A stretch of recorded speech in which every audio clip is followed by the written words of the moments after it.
Glúten e lactose podem prejudicar o seu rendimento na corrida. Será?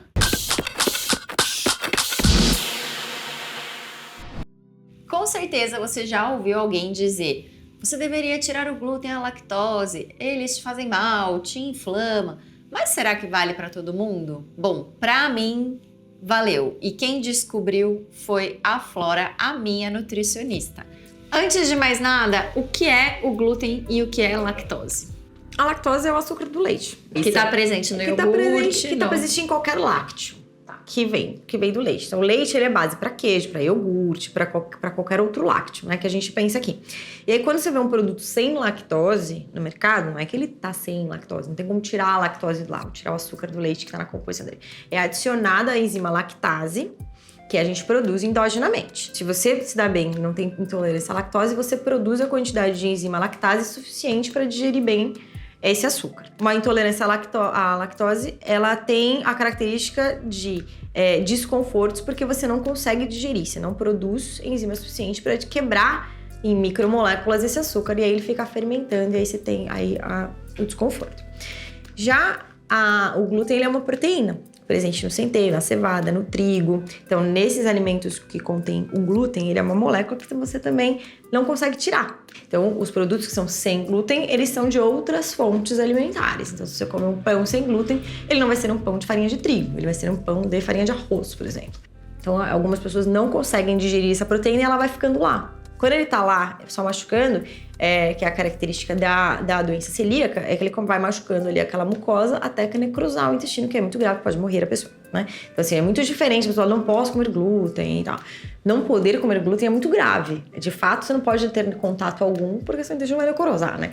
Agora, você ter uma hipersensibilidade, não me sinto também, é outra coisa. Se você tem um intestino íntegro que consegue digerir melhor essas moléculas de proteína, você consegue lidar melhor. Se o seu intestino já não está muito íntegro e você consome em excesso esses alimentos no dia a dia, ele machuca mais essa mucosa, desestabiliza um pouco mais e aí cada vez você vai tendo mais sintomas. Quando você pensa no esporte, né, isso prejudica um pouco mais, porque você tem um aumento do estresse oxidativo gerado pela atividade física. Isso já desequilibra o intestino, já desequilibra as suas portas, e aí essa passagem dessas moléculas acaba sendo maior.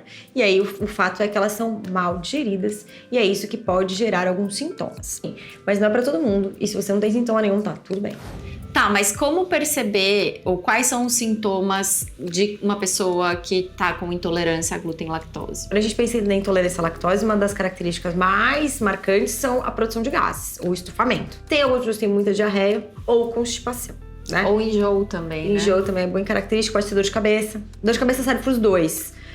Para glúten e para lactose. A enxaqueca, por exemplo, é uma característica para quem tem hipersensibilidade a glúten.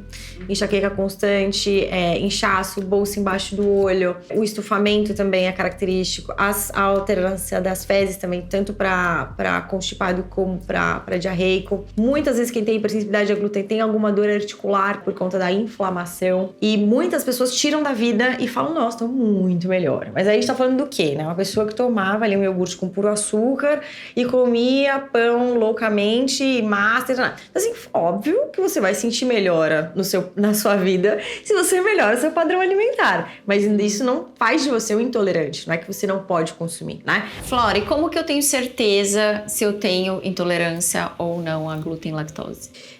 A gente tem os sinais e sintomas clínicos, né, que a gente já conversou um pouquinho. Algumas pessoas querem fazer o teste, o exame mesmo, precisam do exame ali, de um laudo explicando ali melhor, né?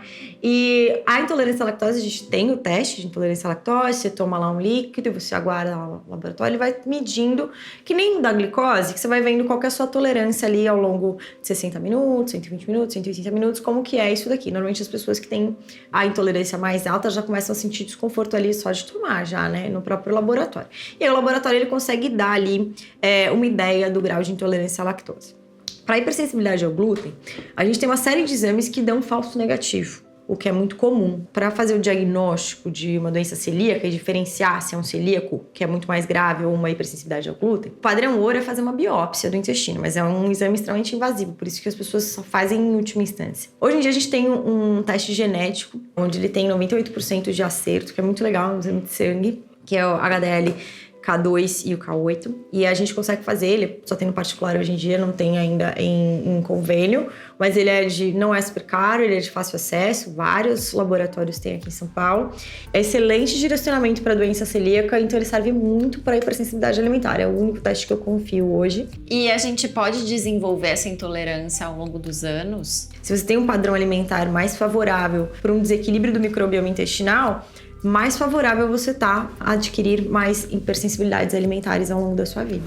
Bom, a Flora descobriu que eu tinha uma certa intolerância a glúten e à lactose na época em que eu comecei a me consultar com ela, estava treinando para uma maratona e eu senti muita diferença, principalmente na disposição, na digestão, nesses desconfortos, nesse inchaço, na constipação, enfim. Para mim, foi muito bom adequar a dieta, mas claro que eu fiz isso com a ajuda de uma profissional. Então, muito obrigada, Flora. E você, sabe se você tem alguma intolerância? Já fez algum teste? Conta aqui pra gente nos comentários. Aproveita, dá aquele like, se inscreve no canal, ativa o sininho e manda para algum amigo que você acha que vai curtir. Até a próxima!